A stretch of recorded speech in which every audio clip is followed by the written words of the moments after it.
definitely already being a second.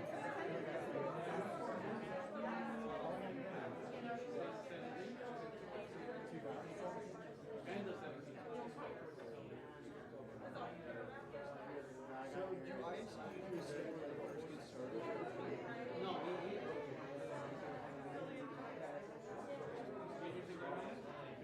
No, I just got we have to test.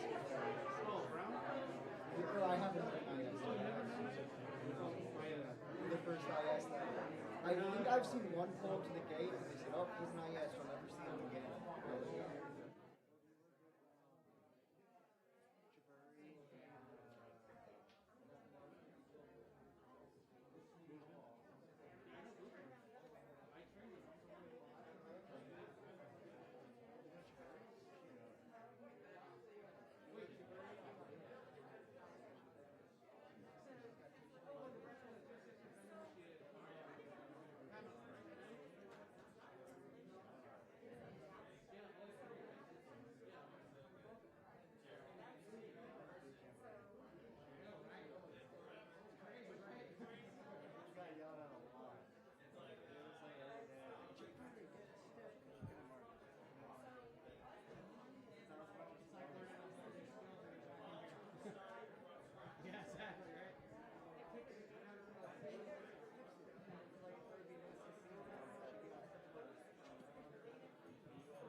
presentation of the colors and the Pledge of Allegiance. Please welcome U.S. Coast Guard Scepter, San Diego Color Guard.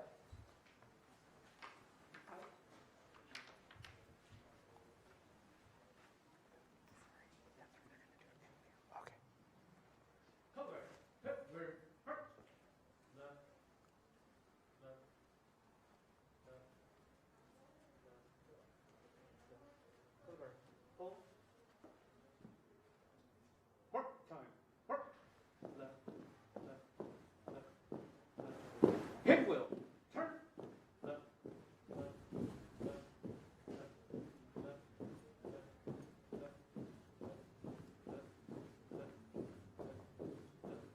Color guard. Pull. Present. March.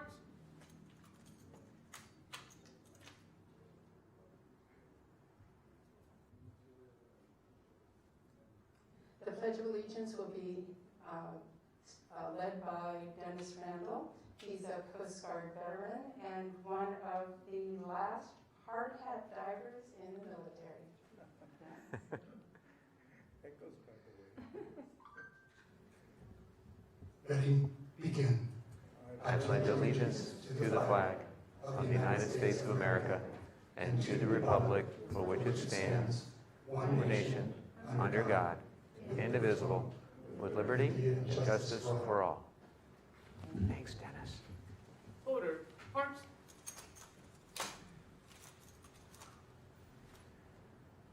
Color guard. Hip. March.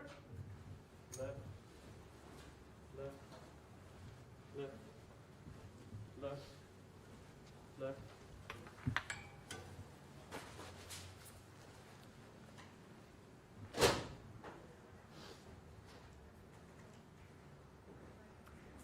Okay, please be seated.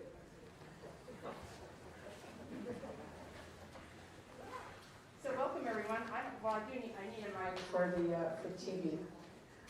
We're being recorded, as you all probably know. This is being broadcast on Facebook Live, on Twitter, and on Mike's website. So welcome to all of you out there who are watching. This is our very first in-person town hall in 18 months. Wow. We wanted to keep it nice and small. So to keep everyone safe, as you can see, this is a perfect venue here in Del Mar. We have an open breezeway behind us. We can seat far apart. So thank you all for coming and being part of our first one in a long time. I don't think Mike needs any introduction. So can I introduce to you Mike Levin? Yes, thank you. Thank you. Can we give a round of applause to Ellen Montanari, please? Well, good morning. It is so nice to see human beings, three-dimensional human beings, and from the waist down, that's fantastic. It has been a crazy 18 months. I think you know we've had, about, 65 or 70 virtual town halls. Have most of you seen any of those? Yes? So please give a round of applause to Jeremy back there, because his firm has helped us with those 70 town halls. And also my team. I'm so grateful, Adam Berkowitz and Gary Urbano. Everybody knows Francine Busby. Thank you so much for being here. And of course, Ellen, as I just mentioned, and all of our volunteers. I am very, very grateful that you're all back. You're all back, and we're going to be building upon this. You know, I said that we would do one a month, and that is our intent. We've been doing more than one a month in the pandemic era, and my hope is that we'll be doing about one a month in person, and then also plenty virtually as well. And house parties. We want to do lots of house parties between now and next November. You might recall we did 197 of them in the run-up to the 2018 election, and we're going to keep our team very busy. And if you're interested in hosting us or co-hosting us at your home or in your neighborhood, let us know that, and we'll follow up. I also want to thank our elected officials that are here from the city of Del Mar. We've got our mayor, Terry Gasterlin, and we've got our deputy mayor, Dwight Worden. Can we please give them a round of applause? And thank you for having us back to this magnificent Civic Center, which really is just a jewel here in Del Mar. And you know, it's great to be able to have a place where we can congregate that has the ventilation and so forth. I look forward to answering everybody's questions. That's why I do these, to hear from as many of you as possible. But I want to provide a few brief updates before I do that, because there's a lot going on. Have you noticed? It's pretty busy. I flew in last night, just got back in last night from Washington, D.C., and I fly back to Washington, D.C. tomorrow night. And so I'm here just long enough to see all of you, to go to a couple of events, to see my son's Little League game tomorrow, and then to go right back on the airplane. But I wanted to start with COVID-19. Obviously, that has been so much of the last 18 months, and the reason we haven't been able to gather in person is because of COVID. And as you probably know, back in March, we passed the American Rescue Plan, and I want to underscore two pieces of that bill that have helped Californians and helped everybody get back on their feet: shots in arms and money in pockets. Over 182 million Americans 12 years and older have now been fully vaccinated. And that didn't just happen on its own. That required great leadership. And I'm very grateful to the Biden-Harris administration for that leadership. And of course, we're now, my wife and I, we have two young kids at home that are 7 and 9. We're all eagerly awaiting the opportunity for them to get their shots as well. We're also delivering for those most in need. You probably are aware of the $1,400 direct cash payments that came, the state and local aid, including for Del Mar, and funds to keep restaurants open, to keep small businesses open, millions in federal funding to local entertainment venues such as the Belly Up in Solana Beach through what's called the Shuttered Venue Operators Grant Program. In fact, 28 different venues in North County, San Diego, and also in South Orange County, received $19 million to help cover payroll, rent, mortgages, worker protection costs, and other qualified expenses. And that was a very big deal for many of our local entertainment venues. Also, families are now receiving monthly Biden child tax credit payments. And the third one of those just hit bank accounts this past week. That is a very big deal. In our district alone, 125,000 families are receiving these payments. $300 a month for small children, $250 a month for older children. And what that has meant is, again, just in our district, think of this, 10,300 children lifted out of poverty, just in our district. Truly remarkable. And I want to make sure that we don't just lift kids out of poverty now, but that we're doing so long into the future. So let me try to put this in some perspective. When Joe Biden became president, because of COVID-19, we were in a hole of about 10 million jobs that had been lost because of the pandemic. And in the past 8 months, we've created over 4 million jobs, which is a record for a new administration, but obviously leaves a hole of 6 million jobs. And so we're not out of the woods yet by any stretch of the imagination. And let me be very clear that turning the economy on after a crisis like this isn't like a light switch. There can be some price uptick, there can be bumpiness, but because of this administration, because what we are doing in the House, Democrats in the House specifically, growth projections are up. They just came out recently. Wages are up. Unemployment is down. And I think we should all be very proud of that. And the other thing I'll mention to you is that there's one way that I know, one foolproof way to get out of the economic crisis, to the extent we're still in an economic crisis. Get everyone vaccinated. It's pretty simple. Get everyone vaccinated, which is why it's so important that if you have friends or neighbors or family members or coworkers or colleagues in our community that you know who have been resistant or reluctant, please encourage them to get vaccinated. Please encourage them.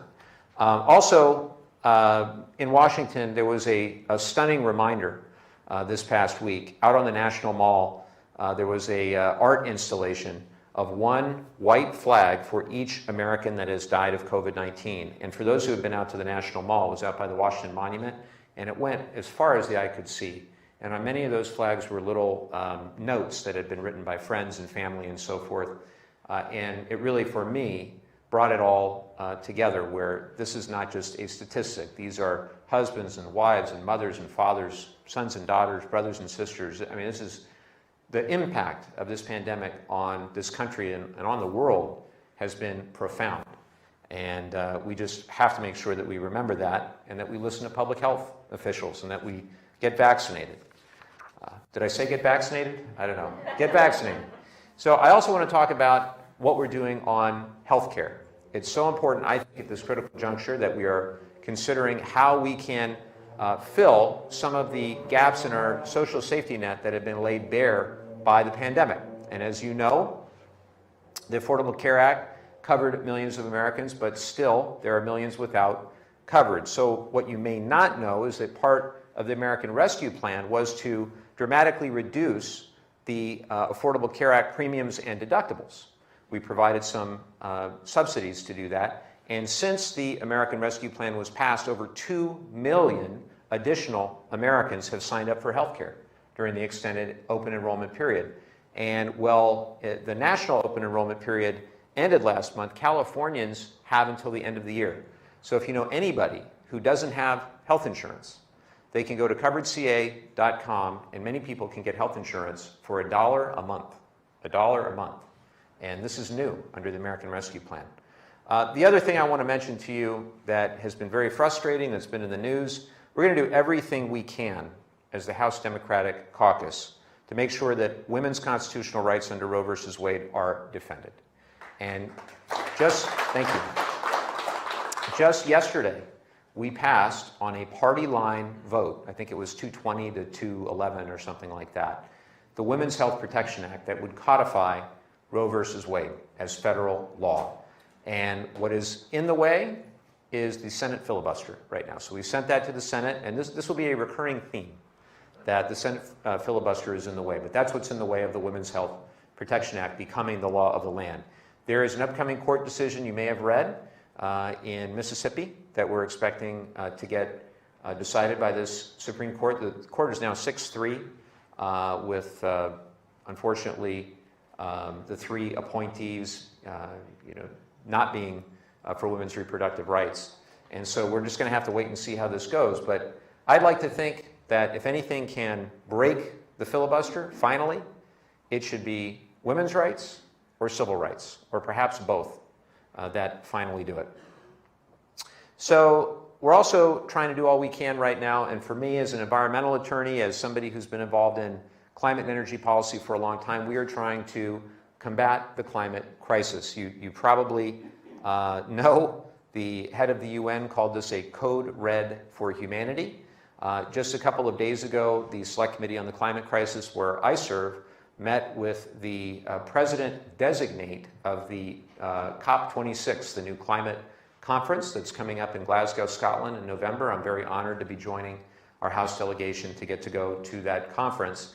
And our message for him, for this gentleman, was loud and clear, which is that we are back. We are back as a leader when it comes to the reduction of greenhouse gas emissions, and we're going to do everything we can over the course of the next several weeks to actually pass the bold and comprehensive legislation that is needed to address the climate crisis. We'll talk more about that in a minute, but for me, serving on the Select Committee for Climate and also serving on the House Natural Resources Committee, I've also gotten to do a lot of things that are important locally to our local environment and some of our local priorities. And one of those is San Onofre, trying to clean up the waste there as quickly and as safely as we can, and making spent nuclear fuel a top federal priority. Because as you all know, the problem is not San Onofre, that's the symptom. The problem is we have nowhere to send the waste at San Onofre or at any of the 80 or so sites over 34 states where they have spent nuclear fuel.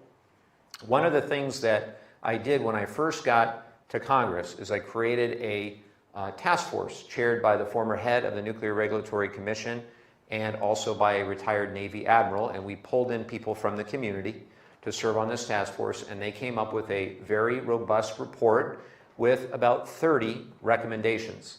One of their recommendations was to create a bipartisan caucus in the Congress, members of Congress, a new generation of people interested in these policies to try to advance solutions. The reason that's so important is that there hasn't been movement in Congress on these issues for a very long time.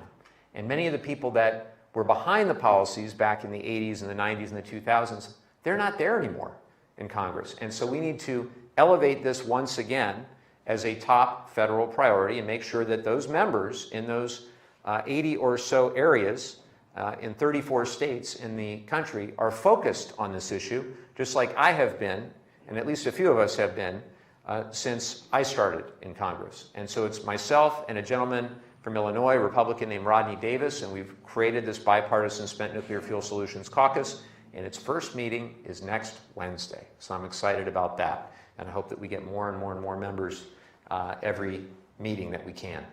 The next thing, obviously, want to address two big pieces of legislation that I hope the House will be considering this week, if not, even in the next couple of days. One is the Bipartisan Infrastructure Framework, affectionately known as the BIF, and the other is the Build Back Better Act, which sometimes people know as the Reconciliation Bill. So the BIF, 10 Republican senators and 10 Democratic senators got together, and they came up with a bill of about $1.2 trillion for our physical infrastructure needs, our roads, our bridges, our water, our broadband. There are some important provisions in that bill for us, for our community, for our district, for our state, particularly around water, where a lot of the things that I think we need to do around recycling and desalination, they're in that bill. Provisions that I helped to write are in that bill. And so I want to see that bill pass. But I also acknowledge that if we're truly going to meet our nationally determined contributions, our global responsibility to reduce greenhouse gas emissions between 50 and 52% by 2030, and to go zero net carbon by 2050. That's what we've told the world we're going to do, and the President just reaffirmed that at his address to the UN this past week. If we're going to do that stuff, the BIF, Bipartisan Infrastructure Framework, doesn't do it. Doesn't go far enough. We have to go further. And that's where the Build Back Better Act comes in, because it has lots of climate-related provisions. It has something called the Clean Energy Payment Program, where utilities are going to have to reduce their year-over-year emissions by 4% per year, and where they're going to get a payment if they do it, and they're going to get a fine if they don't, a penalty if they don't. Just the same, it has really robust tax policy around clean transportation, renewable energy generation. A lot of that I helped to write also. I really want to see that become law. And so all those climate-related provisions, that's part of the Build Back Better Act. And it's why it's so important that we get that across the finish line. Also in the Build Back Better Act are some of the other things I mentioned before, like the Biden child tax credit, making sure it doesn't expire at the end of the year, and increasing opportunities for young children to have pre-K and transitional kindergarten, making community college more affordable for more people, increasing Pell Grants, doing all we can around school construction and infrastructure. $18 billion that I specifically advocated for veterans infrastructure, is for the VA and for our veterans facilities. That's in there as well. So really, really important provisions. Now, my crystal ball on this is that we're going to get both done. I really am optimistic about this. What I don't know is when, and what I don't know is the exact dollar amount. But I am confident that we're going to get these things across the finish line, because as diverse as our caucus is, and as much diversity of opinion we have within the caucus, one thing is clear. When I go and I talk to all my colleagues and all my friends, House and Senate alike, we all want this presidency to be a success. We all want for the major policy initiatives of the Biden-Harris administration to come to fruition. In fact, I would offer to you that they need to happen. They need to happen not only politically, but from a policy standpoint, to reduce our greenhouse gas emissions, to protect our planet, and also to address a lot of the gaps in our social safety net that the pandemic has laid bare. So, other local things, the Lausanne Rail Corridor, making sure, which runs right through this wonderful town, that we do all we can. We've got some federal funding, and I thank the mayor and the council for their great partnership to study where we may need to move the rail corridor. You might have read or saw that just down in San Clemente, a portion of it shut down for 3 weeks. And I was just mentioning to the mayor that that cost, just the 3 weeks, costs our economy about $100 million just for 3 weeks because of the lost economic productivity. So this is also an economic imperative, that as parts of our coast, our bluffs are collapsing, our coast is eroding, that we have to make sure that we take care of this rail corridor from an economic perspective as well as from an environmental one. The other thing I will mention, and we have a couple veterans, right? I know do we have any other veterans? 2? Absolutely. 3? Hi, Tim. Fantastic. Can we give our veterans a round of applause, please? So I have the great honor of serving as the vice chair of the House Veterans Affairs Committee, and also as the chair of one of the subcommittees on what's called economic opportunity. That has jurisdiction over the GI Bill and transition assistance and housing, homelessness, and that has been such an incredible honor to get to serve on that committee. And we've gotten a ton done in that committee. We've gotten, I think it's 14 or 15 bills across the finish line, both with President Biden and with President Trump. That's the most bipartisan work that I do is on the House Veterans Affairs Committee, and I'm very, very honored to do it.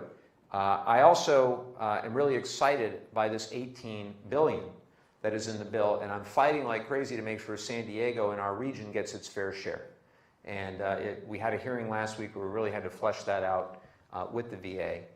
The other thing I will mention is I was very honored to go to the Oval Office, first time I've ever been in the Oval Office, to sign legislation to get $230 million for the new spinal cord center at the VA San Diego. So that was great. And we're going to also, thanks to the hard work of Karen Brennan and a bipartisan committee of veterans, we are going to advance legislation to rename the VA San Diego Medical Center after a woman named Jennifer Moreno, who lost her life in Iraq. She was the first post 9/11 combat veteran at Fort Rosecrans, and also it will be the first VA facility in the United States named after a woman of color, only the 3rd in the United States named after a woman. So I'm very excited. Thank you, Karen. And we had to get every single member of the California delegation. I've never wanted to represent Wyoming so badly, because there's only one representative in Wyoming, Montana, et cetera. And for us, there's 53. So you have to get all 53, and the last one that I got was Speaker Pelosi, because she said you have to get all 52, and then you come to me. And so when I went up to her, she'd been a little busy, and I went up to her, I said, I had the easiest ask for you all week, Madam Speaker, and she said, did you get the other 52? So of course you have to get Kevin McCarthy, and you have to get Devin Nunes, and you have to get all these fun folks. But we have an unlikely ally, and I'm going to give him a shout out, who helped me get those 2 guys, and that's Daryl Issa. Do you believe that? Yeah, it's true. Ellen, it's true. Yeah, true story. So yeah, because we needed his help, and he did it. So there you go. We'll see. You're probably right about that. Yeah, and I would be remiss if I did not mention what a great honor it is to represent Camp Pendleton, and how tough the last 2 months have been with regard to everything occurring in Afghanistan, the tragic loss of 13 Marines and sailors, including 10 that were stationed at Camp Pendleton. I was on base the day after that, and the other thing we're learning about is that we may be welcoming Afghan refugees into the community. So my hope and my focus with regard to Afghanistan, 3 things. Number 1, that we have a full review, not just of the last 20 days, but the last 20 years of what happened in Afghanistan under 4 administrations, and try to avoid some of the past mistakes that were made all the way back to Bush-Cheney forward. Good news is in our National Defense Authorization Act, our annual defense bill, it includes specific provisions that will create the study necessary, the commission necessary to study the last 20 years in Afghanistan. Number 2, taking care of our post 9/11 veterans. And I led a bipartisan letter to the VA secretary, making sure that we allocated specific mental health and physical health care resources to our post 9/11 veterans, particularly now. And then 3rd, with regard to refugees, I am hoping that to the degree that we see some of the xenophobic nonsense out there, that we will overcome that, and that we as a community collectively will welcome and treat with respect and dignity those that served alongside us for 20 years in Afghanistan, and we will welcome them to the extent that they come into this community. I think we can do that. I hope we can do that. So I'm going to leave it there. I could go on and on. I've got a lot more that I can talk about. I want to talk about democracy, protecting our democracy, protecting our election systems. I hope somebody will ask about that. But just know this, every single day for me to get to represent this community is an incredible blessing. I wake up, I'm excited about what we're doing. It's a bumpy road. Right now in particular, it's a bumpy road, but this is the most extraordinary job, and it's an incredible honor to get to do it. And I hope to get to do it for a very, very long time. And I thank you all for coming out on a Saturday morning. You could be watching college football, you could be sleeping in, you could be doing anything, but you're here with me, and I'm very grateful that you're here. So with that, I'll turn it over to Ellen for questions. Thank you so much. So my job today is going to be to shuttle the microphone back and forth, so that's why you get to see me again. A couple of things. The city of Del Mar was very gracious in allowing us to use this facility. They've not allowed anyone outside of the city to use the facility under the condition that we are fully vaccinated and that we wear masks the entire time. So I'm going to ask you please to make sure your mask covers your nose. If that's not possible, then there are seats in the back that are in the breezeway that you can do that. I really appreciate that. Thank you very much. That include me? No, I think you're Okay. right. Is it all right? Sorry, is it okay? Do I get a pass? Yes. Okay, thank you. All right. Are you fully vaccinated? Yes, you bet. You bet. You bet. And I've had my booster, so I feel terrific today. All right. I didn't feel so great earlier this week. Okay, so here's how the questions are going to work. For those of you who were out there in using social media land, you can send your questions to townhallquestions@mikelevin.org. That's Town Hall Questions. So what we're going to be doing here is we have a volunteer. She even has her volunteer sign. She's one of our Democracy Summer Fellows from this summer, which is very exciting. She is going to be picking the numbers out, check your numbers, and then we'll be there's going to be one person asking the question, the other person standing in line waiting, so we can move a little bit more quickly. If anyone does submit questions to our account, I will read them off, or Misty will, and we'll take it from there. Misty will be holding the microphone. You are not holding the microphone. You're going to want to hold the microphone. Everybody tries to do that. But she's going to hold the microphone, just so you know. So thank you for that. You have 60 seconds to ask your question. Please, just one question. If when we get through all the questions, if you have another one, we'll take questions from the floor. That's not a problem. But 60 seconds, that's why you have the card there to help you make it really succinct, because 60 seconds goes like this. AJ right here is going to be holding up signs to show you how much and that's also for you, Congressman. I probably need it more than you. Yeah, that's really true. You get 3 minutes to answer. Okay. And he will also let you know when your time's up. You got it. You've been known to override, and it's kind of your right, okay? I'll give you that one. All right? So with that, Misty, why don't you read out a couple of numbers?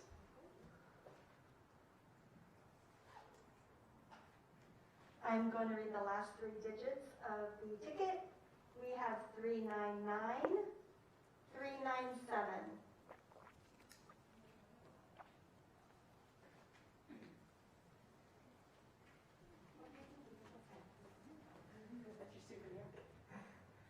Hi, how are you? Thank you for everything that you're doing for the climate crisis. We really appreciate that. Thank you. Please give me your name. Give me your name. Ann Feeney, Thank you, Ann.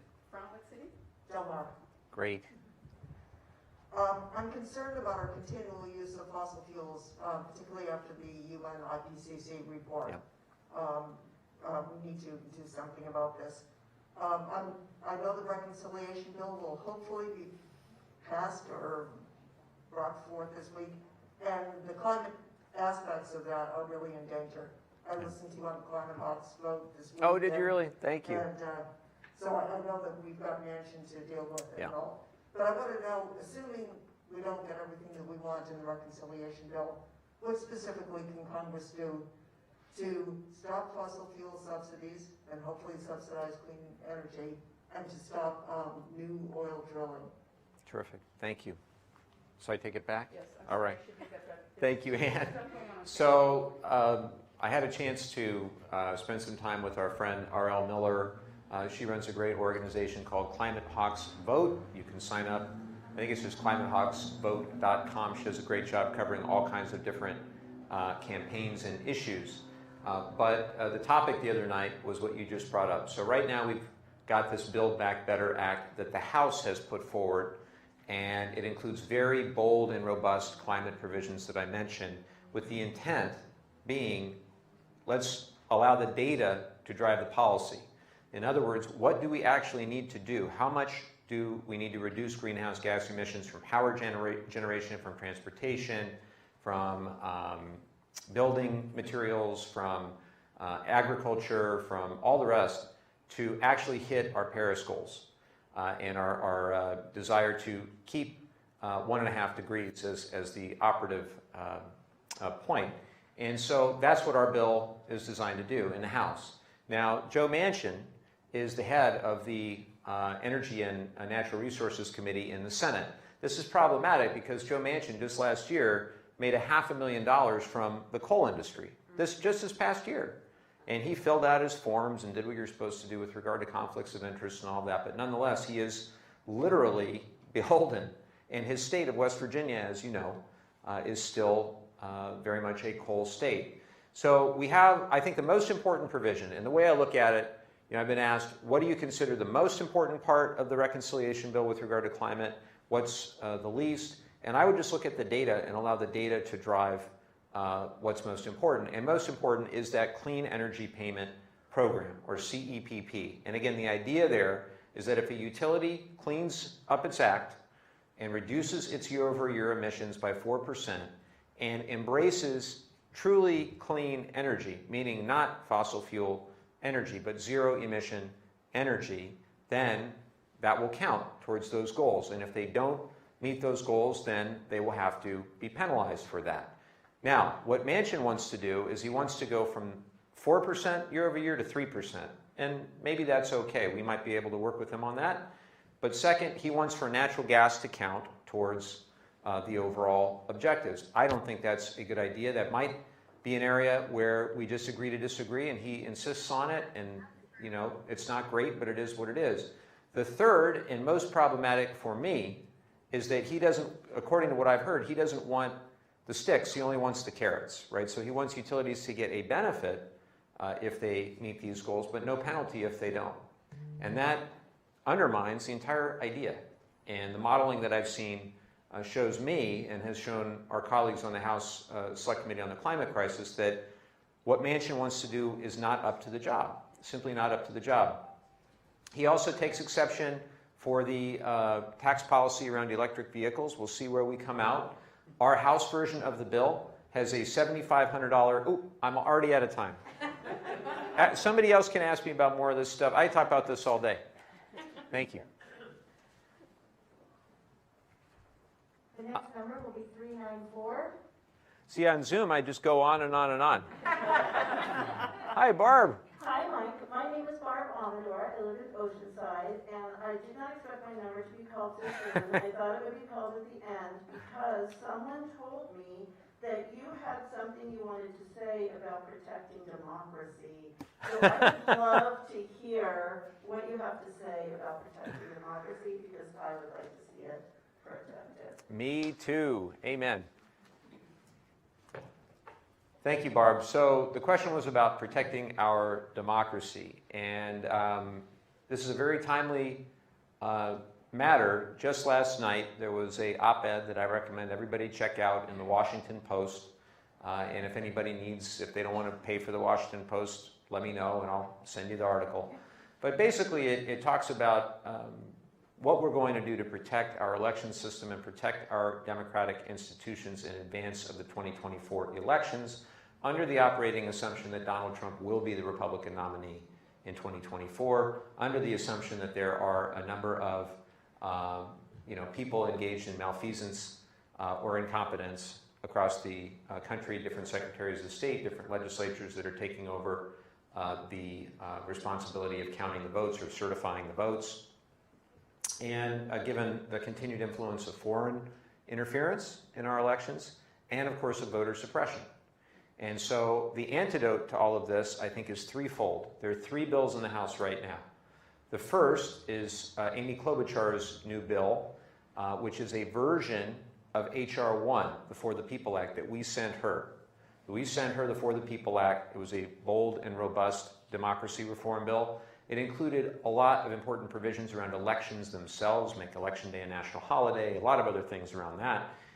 But it also included having independent redistricting throughout the United States. In California, we had an independent commission that would make that the national standard. And it also introduced a new system of public financing of campaigns, at least a pilot to do public financing of campaigns, to get the dark money out of our politics and to try to bring some transparency and accountability.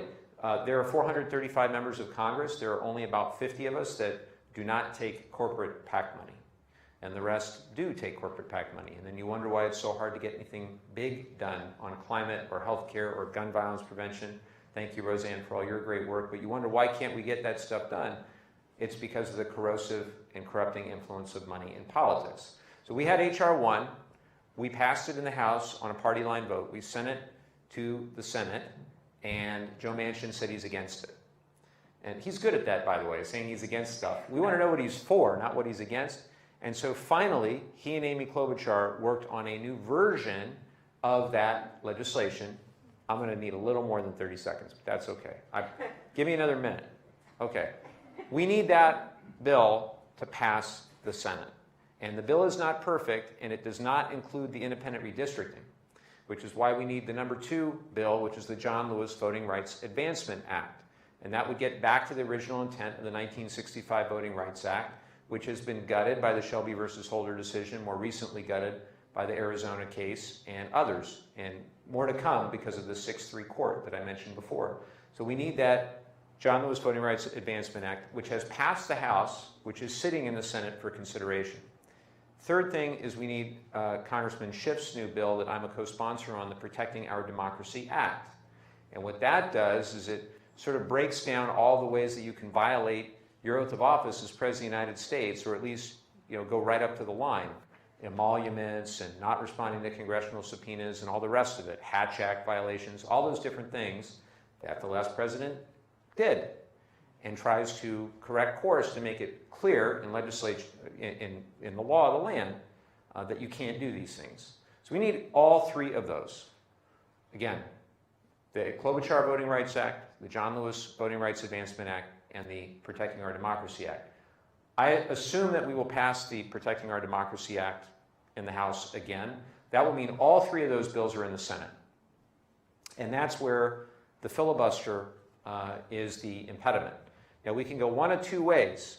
They can just disregard the opinion of the parliament. They can ask the parliamentarian to pass any of those bills, whether or not they pass the parliamentarian's Byrd rule, which you may or may not be familiar with. Basically, to do something with a simple majority in the Senate has to be directly related to the budget or taxation.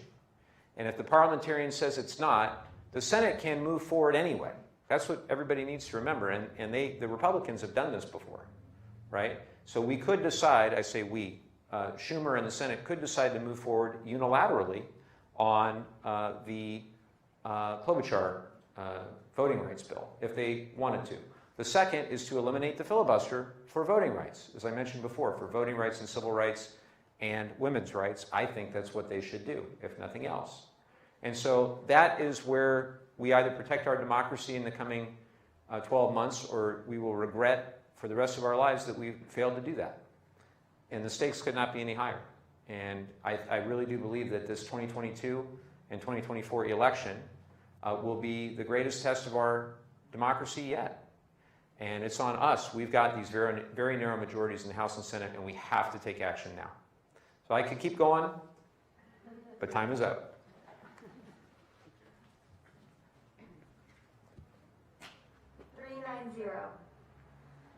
Hey there, Congressman. Hi. Teresa DeZazzo and Sanitas. My question is about the debt ceiling that is quickly approaching, and the Republicans are playing games once again and not thinking about how it's going to affect our economy, and we're going to see, soup lines again and things like that. So what's your take on how we're going to get past this? Thank you, Teresa. Well, I am really concerned about this because this is not something that we play around with, the full faith and credit of the United States. I guess I would want to make sure that you know a couple of things. Number one, this is about the bills that we've already accrued. This is about the Trump credit card. When Trump was president, we added $7.8 trillion to the debt. $7.8 trillion to the debt. 3% of the debt that we currently have was accumulated during the Biden administration. 97% was not the Biden administration. So we believe, Democrats believe, it's a shared responsibility. It has been a shared responsibility before. We agreed with the Republicans in the last administration to increase or suspend the debt ceiling on 3 occasions. On 3 occasions. And Treasury Secretary Yellen the other day, her words that failure to address the debt limit would be absolutely catastrophic and would precipitate a financial crisis, threaten the jobs and savings of Americans at a time when we're still recovering from COVID. Mark Zandi of Moody's, who's no liberal economist but a very good economist, he said it would cause said it would be financial Armageddon. And Jamie Dimon from J.P. Morgan, again, no liberal there either, he said, quote, it will cause an immediate, literally cascading catastrophe of unbelievable proportions. The Moody's report said it will cost $6 million if we violate the full faith and credit of the United States. It will cost 6 million jobs, wipe out $15 trillion in household wealth, and nearly double unemployment to 9%. Think about that. And the cost of borrowing would go up dramatically as well. Bottom line, taking the debt hostage, the Trump credit card debt hostage, and playing games with the full faith and credit of the United States is about as irresponsible and dangerous as it gets. So what are we going to do about it? Well, last week, the House agreed to suspend the debt limit until next year, till the end of next year. We also agreed to fund the government. That's the other thing. We got to fund the government. The government will shut down in 5 days, 6 days, what is it, 25th? 5 days. Federal government will shut down if we don't pay for, at least through December, our federal expenses. So, even for McConnell, this is hypocritical. Think about that. Even for him, this is hypocritical.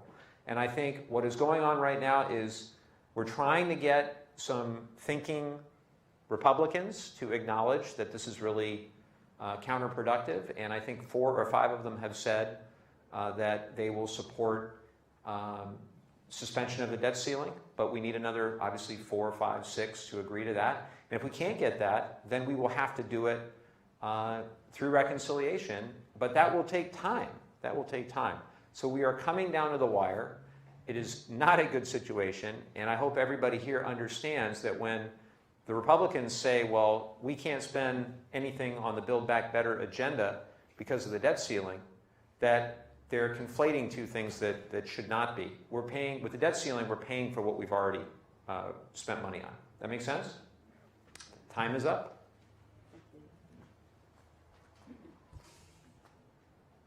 $395.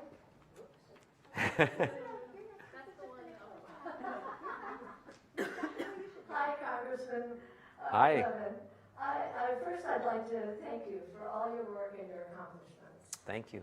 And as you know, the risks are real from the 1,800 tons of nuclear waste stranded indefinitely on the beach at San Onofre. The first priority must be keeping it safe while it is here before it can be moved. It could be decades. Will this priority be a priority of your bipartisan spent fuel solutions caucus? And if so, could it result in stronger regulations through the NRC? That's Allie McNally. Thank you. Thank you.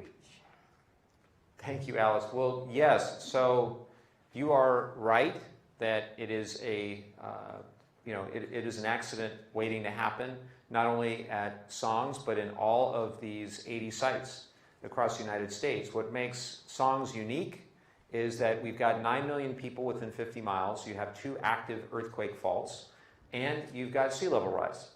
And you add it all up, and then putting 135, it'll be 135 canisters when they're done, of highly radioactive spent nuclear fuel 100 feet away from the Pacific Ocean is a really bad idea and never should have been there in the first place. But we have to deal with it. You know, it's there. And what's happening now is they're decommissioning the rest of the plant. So they're able to take the domes down, they're able to take everything apart. Most of it they can put on a rail car and send the low-level stuff they can send to Utah. But they can't send the high-level stuff. So 6, 7, 8 years, you won't see the dome anymore, the domes, but you will have the waste. And so here's the challenge. The canisters that they used, well, 1/8 of an inch better, I guess, than they needed to be, are nowhere near as good as the thick-walled casts that they use in Europe because, you know, frankly, they went inexpensive when they, you know, made their decision around what type of canisters to use. And transporting those are not going to be so easy either. Doable, but not easy. But again, the main problem is where do you send the waste long term? But we do have legislation, the Inspect Act, to try to, you know, if you remember San Onofre, they did not do the greatest job of the NRC inspecting the loading and unloading of those canisters. You almost had one of them drop, which would have been a really not a great situation. So our Inspect Act is designed to prevent things like that from happening in other ISFC, it's the acronym, but other sites where spent nuclear fuel is being loaded or unloaded. We also are advocating for a new nuclear waste administration because the NRC has not been up to the job of managing the nation's spent nuclear fuel, and the Department of Energy has not had the bandwidth to manage the nation's spent nuclear fuel. So that nuclear waste administration would hopefully take a lot tougher look and a more balanced look, because frankly the NRC has been very pro-nuclear industry and not always pro-health and safety of the communities in which the spent nuclear fuel is located. So all of those are, yes, are significant concerns, but the biggest challenge, and the one that's going to take quite a while to sort out, is where we send the stuff. Where we send the stuff from here, and where we send the stuff from elsewhere. And I need more than 3 minutes for that. But if you're interested, which I know you are, we have our task force report, and there'll be plenty more to come with regard to other legislation to try to advance solutions.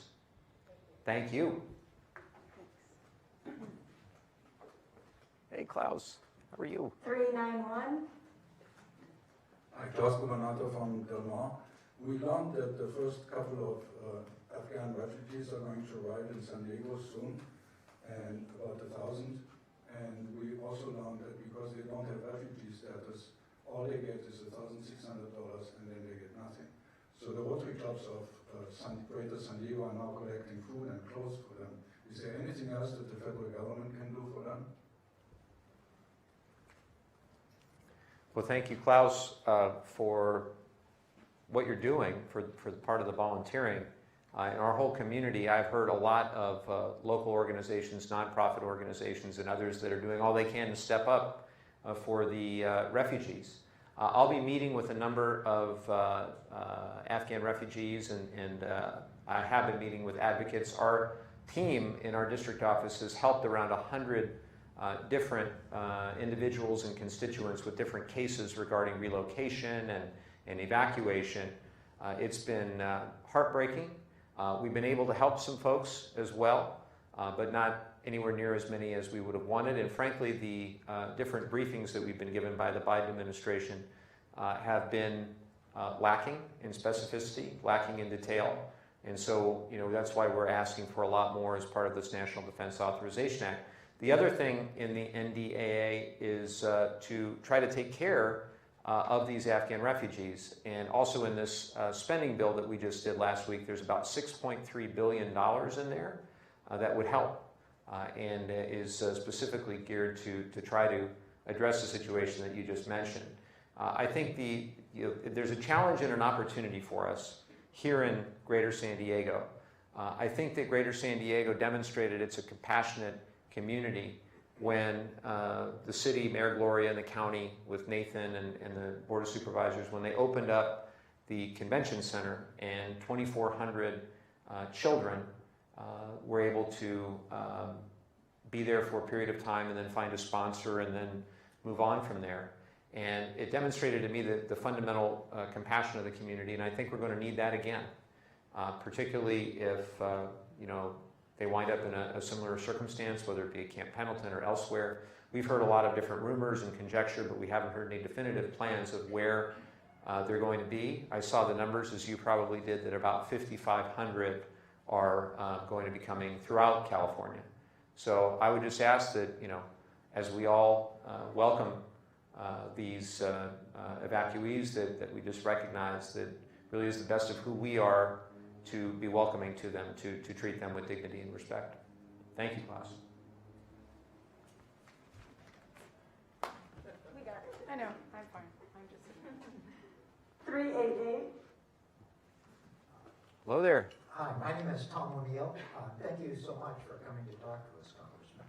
You got it. Thank you. I want to preface what I say by noting that I'm a lifelong Democrat. I voted for you. I'd like to vote for you again, but I'm very concerned about the Biden tax plan, which I think poses a serious threat to every homeowner in Del Mar. My understanding is that he wants to raise the capital gains tax, and I've heard numbers as high as 39%, to eliminate the step-up in basis upon inheritance, and to make the tax due immediately, not when the property is sold. So let me give you a numerical example. Down the street from me, a house recently sold for $6 million. This was not a mansion. It was what used to be called a middle-class house. Yeah. And so if I take the $1 million exemption Biden proposes, that leaves a $5 million liability at 39 or 40%.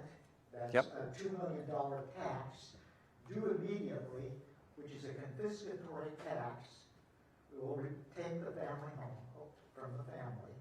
Now, I understand that the delegates from the farm states have organized to provide an exemption to save family farms. Yep. And my question is, was the California delegation doing to save family homes?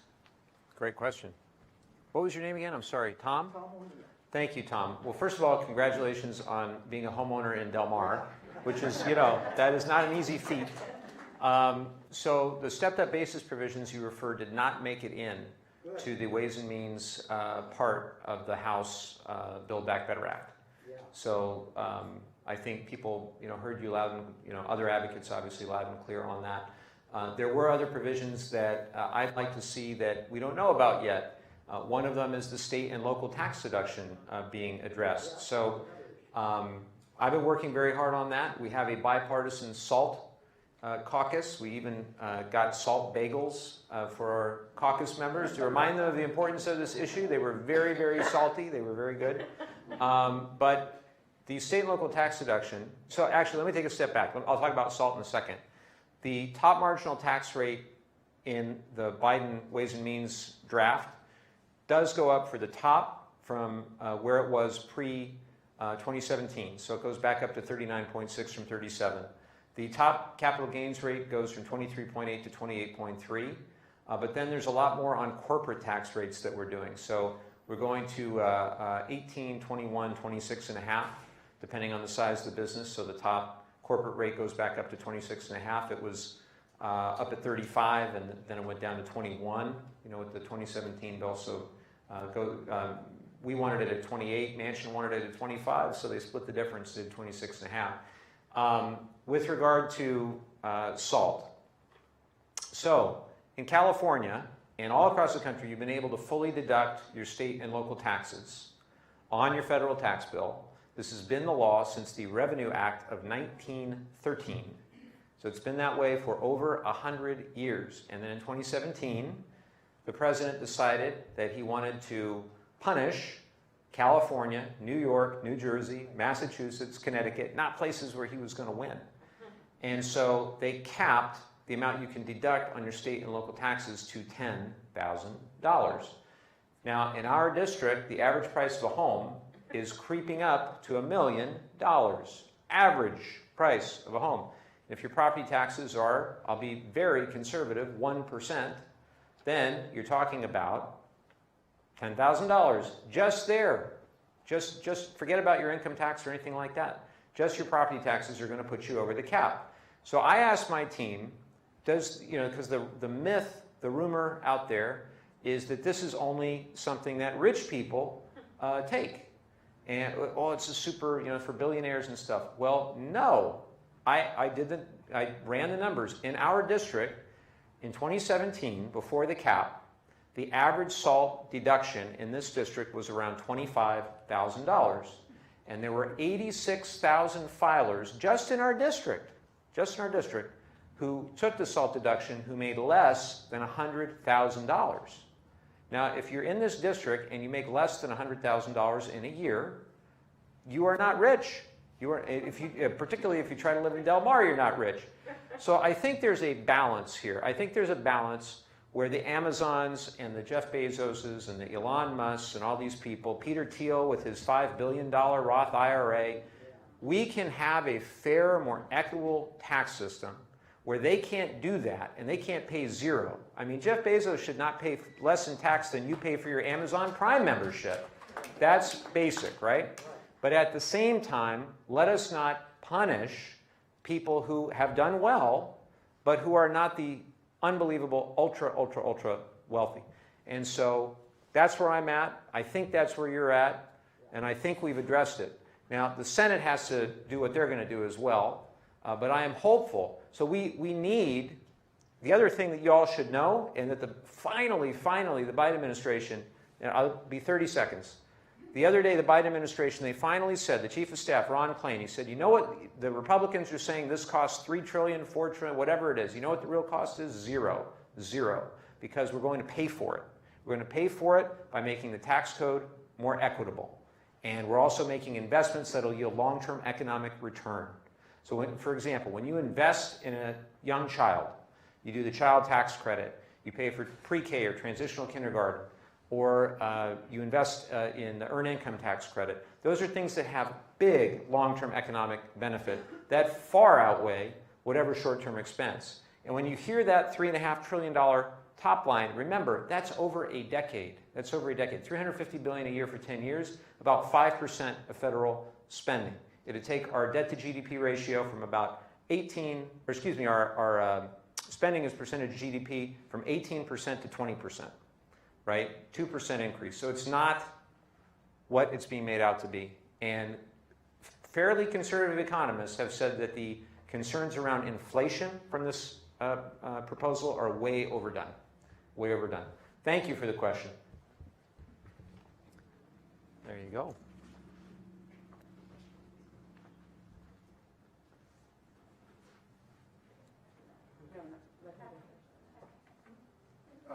How are you? Pete Cohen, Solana Beach, California. First of all, thank you for subjecting yourself to the political process. My contribution to the political process has been voting since 1978. The importance of voting, I think, really rose to the top over the last several years. Would you mind just making a few comments about how you feel about the importance of voting? There are those who would claim that their vote is meaningless. I disagree, and I hope you do too. Absolutely. Thank you. Well, thank you, Pete. You know, I started in politics many years ago, and I've seen elections that have come down to 2 votes, 3 votes, 6 votes. In fact, one of my colleagues in the House, she's there because she won a race by 6 votes. So literally every vote could be the decisive vote. And I think for people to undermine their own ability to participate in the civic process makes us all weaker as a democracy. Democracy is not something that we should take for granted. We cannot take it for granted. And I know we've got some veterans here, and you fought and you served in part to protect our democracy and to protect our right to vote in this democracy. So I think fundamentally, we've got a gap in civic education and in civic engagement. But I am encouraged by what I'm seeing by some young people, particularly those we've got here, those that participated in things like the Democracy Summer Fellowship and elsewhere. And I worry a lot that people are spending too much time on social media and not enough time actually engaging with real human communication and civic engagement, getting involved in their community. This is something that, it's been going on decades in our society. I don't have a quick fix other than to say your vote absolutely counts, and I hope everybody knows that they can, when they're young, they can pre-register, and as soon as they turn 18, vote. And it really, really, really does make a difference. So that's an easy one. Absolutely. And if anybody's not registered to vote here, we can help you out. All right. There is now a question from Bonnie in Vista, who is watching on your Facebook page. Oh, cool. Is there any discussion or plan for plant-based fuel like hemp? Conversion kits for older vehicles would be helpful. Can we get this going? Oh, yeah, sorry. Well, thank you, Bonnie. And when I was criticizing social media, that did not include watching this on Facebook Live. So thank you for watching this. One of the big things that we're trying to do is the sustainable aviation fuel. So I know they're working on that. And I know that United just made a big investment in that, but it's tough. It has to scale, and you have to have cost under control. And they've looked at algae for many, many years and things like that. I'm not as familiar as you with regard to hemp for fuel. Maybe you could send us more information on that. But there's going to be a huge amount of innovation in terms of how we move goods and how we move people. And I think a lot of it will be electrification. And to the extent that is a multi-trillion-dollar industry and that we are strategically well-positioned to lead in this region, I really want to make sure that we skate, the Wayne Gretzky quote, the famous hockey player, skate to where the puck is going to be, not to where the puck is today. And where the puck is going to be is electrification. And I very much want, not only for us to embrace electric vehicles and battery storage and all the rest of it, but I want us to lead in terms of the innovation, in terms of the development, the manufacturing. And the good news is that we've got a lot of that going on at UCSD. And a lot of it going on with young people that are going to lead these companies.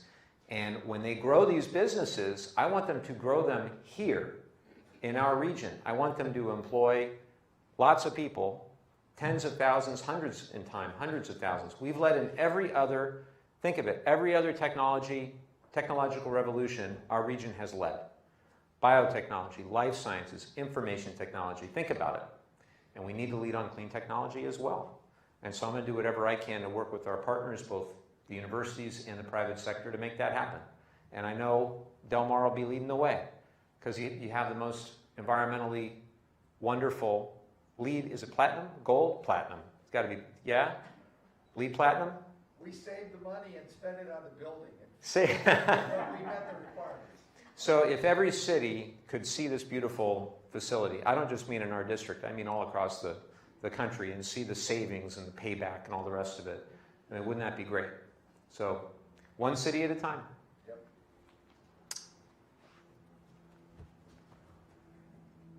$396.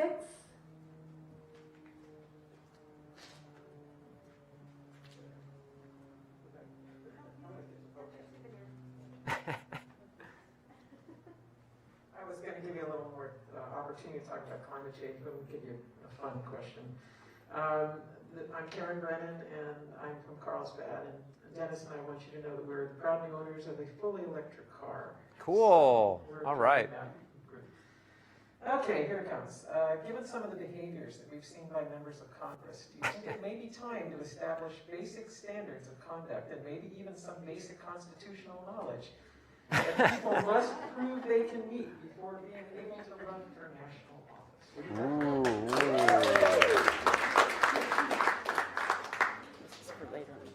I think it's a good idea. I shake my head at some of the conduct. Just yesterday, we had people out in front of the Capitol steps yelling at each other, and I just wonder, what are we doing?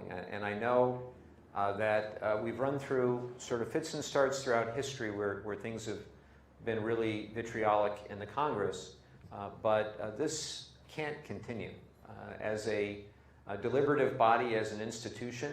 Because what is really happening is, and I live this and I see this day in and day out, there are probably 400 of us that are committed to working together and getting things done, and then there are 35, maybe fewer, that would rather see how many retweets they could get, or run to Newsmax or One American News, or on our side of the aisle too. We're not completely exempt from people who are more into performance than they are legislating. And I don't know an easy solution other than we've got to do all we can to discourage that sort of behavior. So maybe some basic civics might not be a bad idea. One other thing is I'm trying to do is, I'm trying to restart a civility caucus. Now, I don't necessarily have time to lead the civility caucus because we're doing other caucuses, but I'd very much like to participate and be engaged in that kind of discussion. And I can tell you, I have a lot of friends across the aisle. I just had coffee yesterday. So the powers that be decided to put new California Congressman from Big Bear, Jay Obernolte, right next to me. And Obernolte is a very nice guy. And we sat down yesterday, we had a really good conversation. And one of the things we discussed was this point, was how did it get so far out of whack on the, basically 10, 20 people that are screaming and yelling when the rest of us are trying to do the people's business. It makes everybody look bad. And then you wonder why Congress has a, 20% of the, it's interesting, like 20% of people approve of Congress as an institution, then you say, do you like your member of Congress? Hopefully it's higher. For us it's been in the 50s. For others, hopefully it's been much higher, but statistically that's always the case. So it's just a few people that are making things tough for the rest of us, I think. But it's an interesting idea.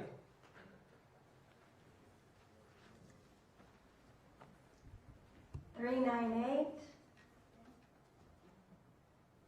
and $389. Isn't this fun to be back in person? Yeah. Yeah. At least I'm having fun. Hi, Congressman. Hi. Thank you so much. Every one of the points that you've made have really resonated with me, from Thank addressing you. misogyny, climate change, etc. Now I'm going to stir the pot a little bit, and I'm going to drop an F-bomb. Uh-oh. But it's okay. It's not going to be.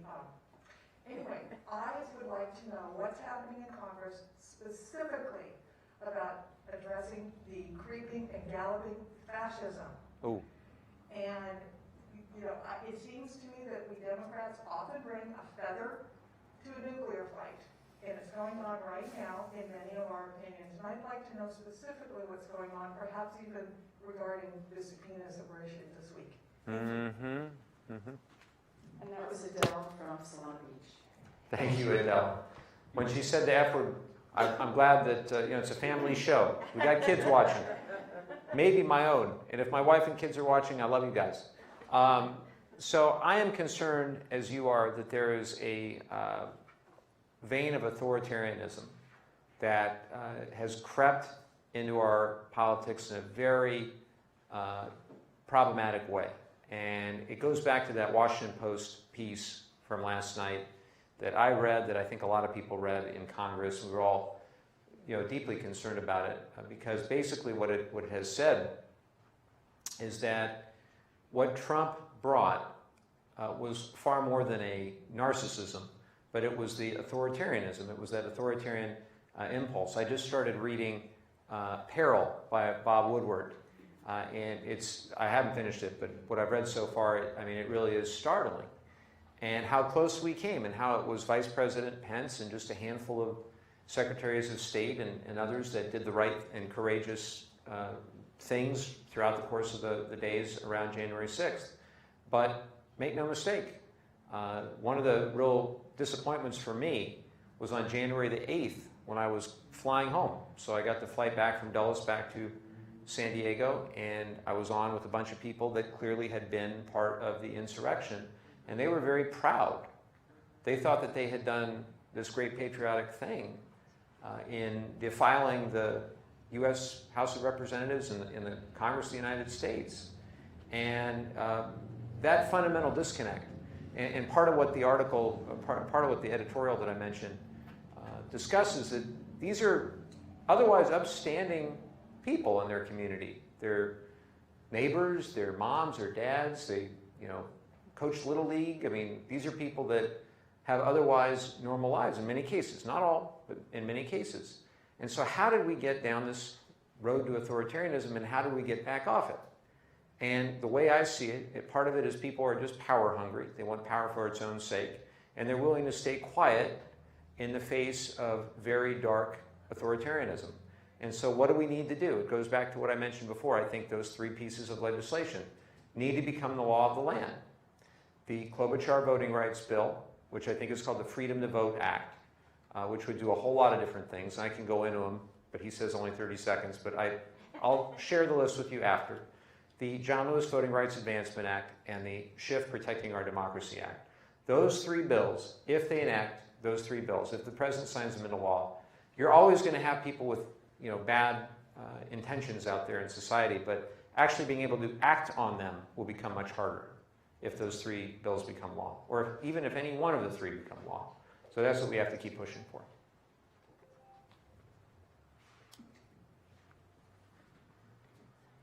$393. I'm 389. That's okay. You're next What? to then he's coming up after. Oh, all right. Yep, we got the phone now.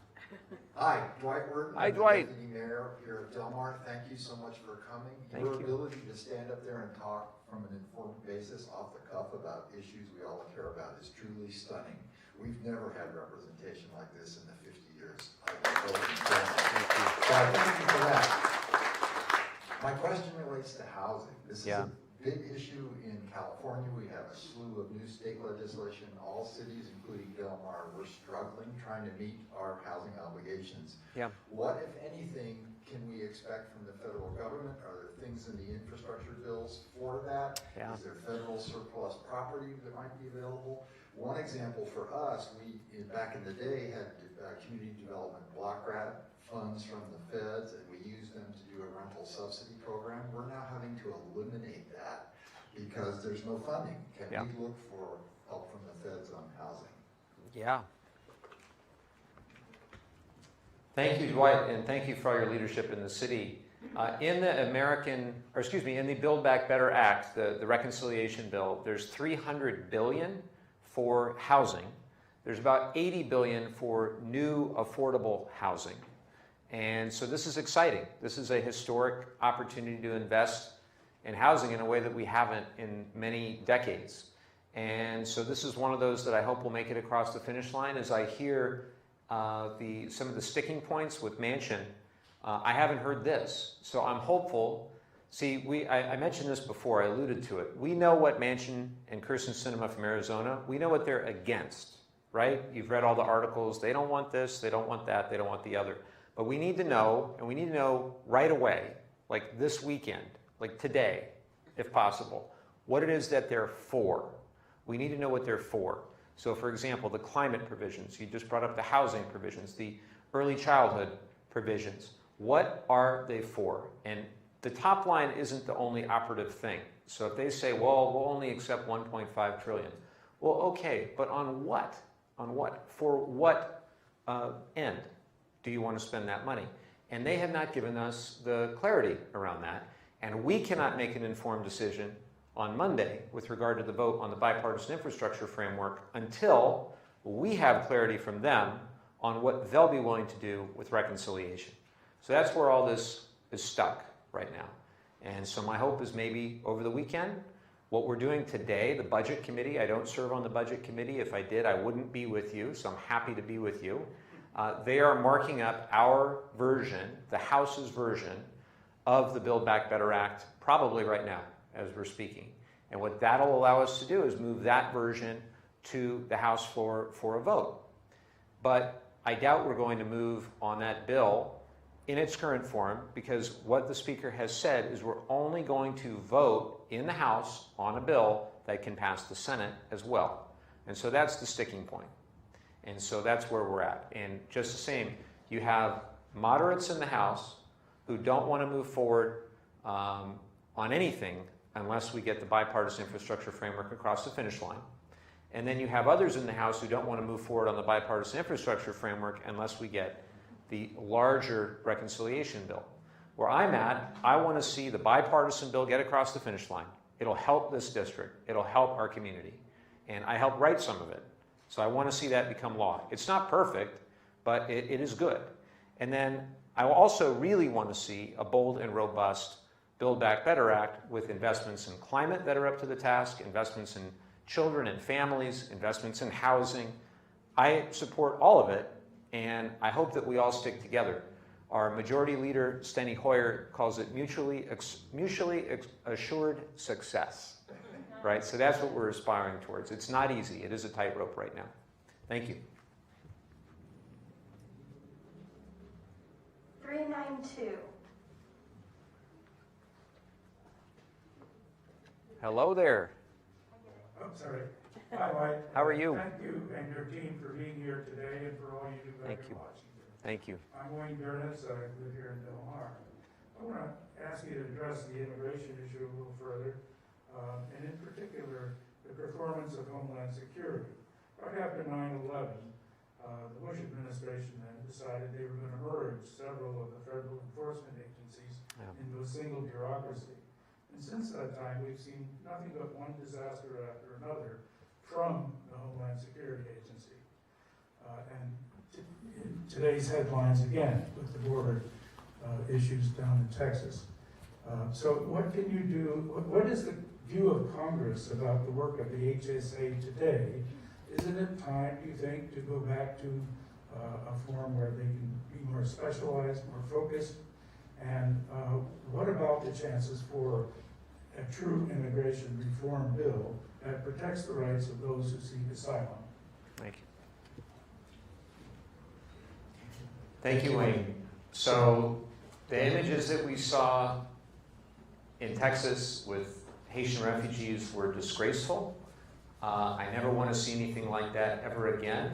I had thought and hoped that with Joe Biden in the White House that we had moved beyond that sort of thing. I think a lot of the culture that led to that sort of imagery and that sort of behavior is endemic to certain parts of our federal government.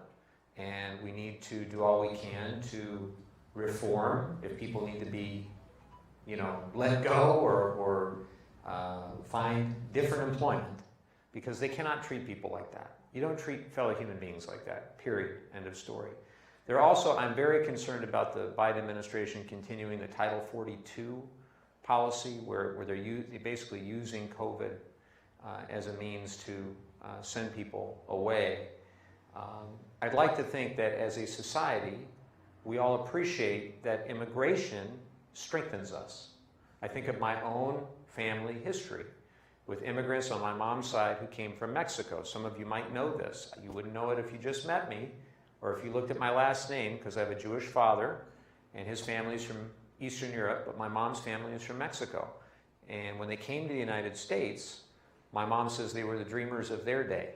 My grandfather was around 12 years old. My grandma was 5 years old. They didn't have any money or speak English or any formal education. They just believed, particularly my grandpa, that this country would provide a better opportunity for them than in Mexico. And it turned out to be the case, where they did really well. I'd like to think that that dream still exists for people who are coming over today, for our dreamers today, many of whom I've gotten to know. First ever guest at the State of the Union address was a dreamer from UC San Diego. So where we're at today is we wanted to put in the Build Back Better Act a path to citizenship for dreamers, those with temporary protected status, and also change the path for agricultural workers. The Senate parliamentarian determined that we could not do that. And she said two things. One was that it was more policy than budget. And two, that anything that you do via reconciliation is done via simple majority. And she talked about the potential consequences of taking away the immigration status of 8 million people by a simple majority and how damaging that would be. And I worry a lot about that second precedent, because you could say that about a whole lot of things that we're trying to get done via reconciliation, and that's a new argument that she was making. So what are we doing next? That was Plan A. The parliamentarian knocked down Plan A. Plan B is to go back and try to change what is known as the registry date. So if you came to the United States after a particular date, basically you're put on a path to citizenship. The registry date has not been changed in decades. It's 1972 right now. So you could advance that and then you could have a path for a lot more people that way. Bottom line is we are further apart from bipartisan comprehensive immigration reform than we've been in a while. And I attribute that partially to the last president deciding to make it a hugely political issue rather than a basic issue of our shared humanity. And I don't know how we get back when you have such a xenophobic wing on the other side, the Stephen Millers of the world running around, how we get back to some common sense and decency. It's going to be hard. We're going to try to do all we can through the reconciliation process, and my hope is that we'll be able to at least adjust the registry date. Thank you.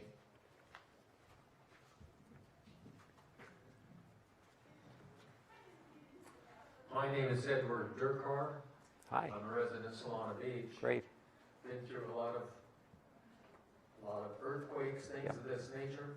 But my question is specifically on San Onofre. Yep.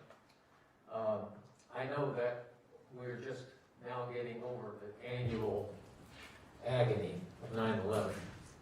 And for residents of our community in this area, being so close to that facility, I'm concerned about the security about it.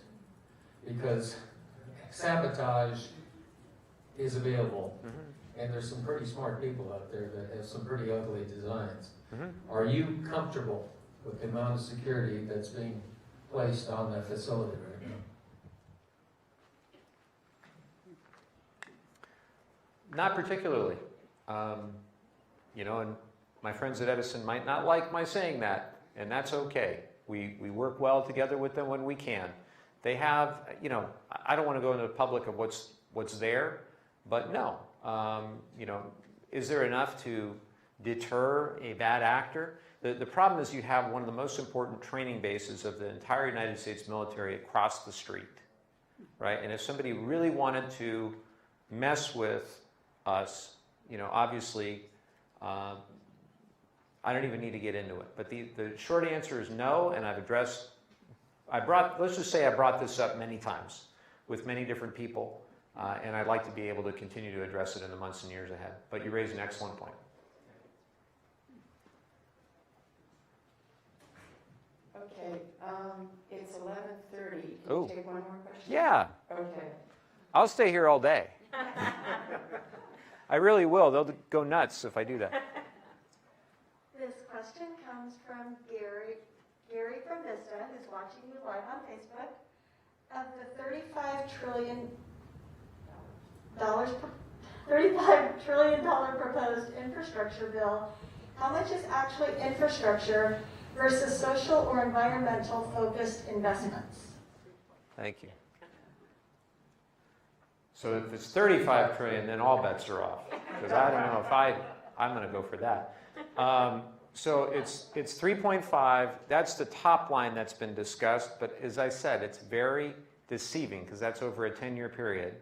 And so 350 billion a year, give or take, for 10 years. Moody's did a great analysis. I disagree all the time with Moody's, but on this, they did a very good analysis of how the money will be spent, how the revenues would work in our version of the bill. And you ask how much is hard infrastructure. We talk about hard infrastructure versus human infrastructure.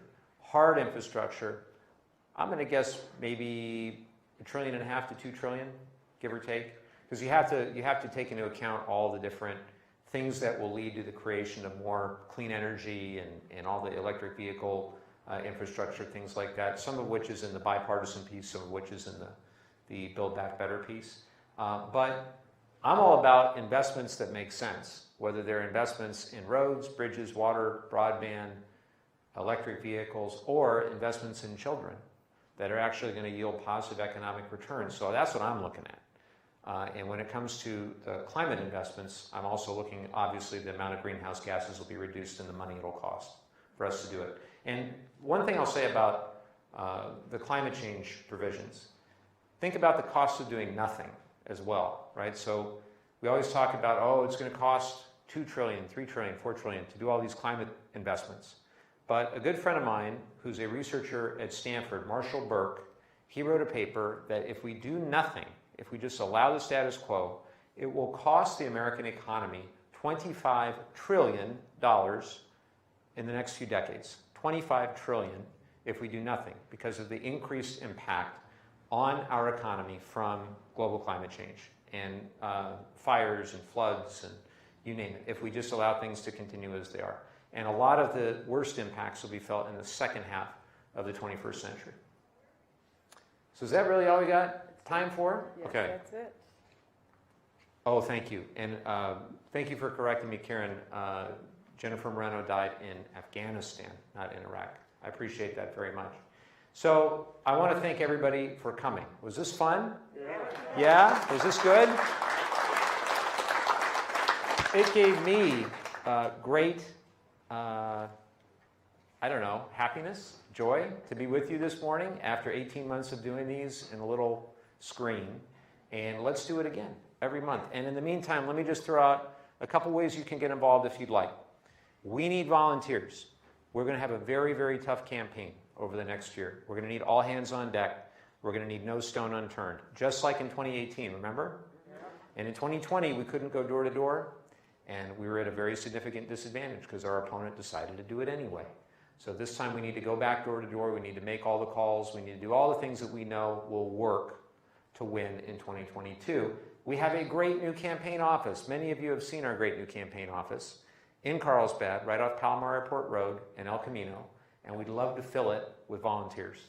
And so if you're interested in volunteering, let us know. I think we have sign-up sheets. Yes, we have sign-up sheets. Second, we'd love volunteers for our future town halls, and we've got a great crew. Thank you so much for all the work that you do. And third, house parties. If you're interested in house parties, where'd Francine go? She's back there. So Francine's going to be our house party host extraordinaire over the next year and a half or so. And I want to have as many as we can. And maybe if you're interested and you have the home, I don't know where did Tom go? He said he had a $6 million house. Of course, in Del Mar, that might not be enough. I don't know. But thank you, everybody. I'm very grateful to you, and I'm going to turn it back over to Ellen. Thanks, everyone. Thank you, Congressman. For those of you who are interested, there is a sign-up sheet over where all those volunteers are standing out there if you want to sign up. If you're wondering what we're doing right now, we are actually contacting voters to ask them about issues. We haven't knocked on doors for that same 18 months. And while we're not doing your typical campaigning right now, what we're doing is knocking on doors, asking voters what their issues are at the federal level. We want to know, Mike wants to know, we take all that information and pass it on to him. So if you are so inclined to help us with that, just go ahead and sign up out there. Thank you all again very much for being here. Thank you for wearing your masks. I know that it's hard to sit for this long and wear a mask, but, and again, thank you to the City of Del Mar for opening up this wonderful facility for us. Be safe, and we'll be up in San Juan Capistrano next month. Oh yes, thank you. The evaluation cards, we take your feedback very, very seriously. So raise your hand up in the air if you're holding a box. You're all standing by the door. You can't get out without giving them one. So, I just want to also say thank you. I don't know if they're still out there, but to our law enforcement that were here and to our security, thank you guys for all of your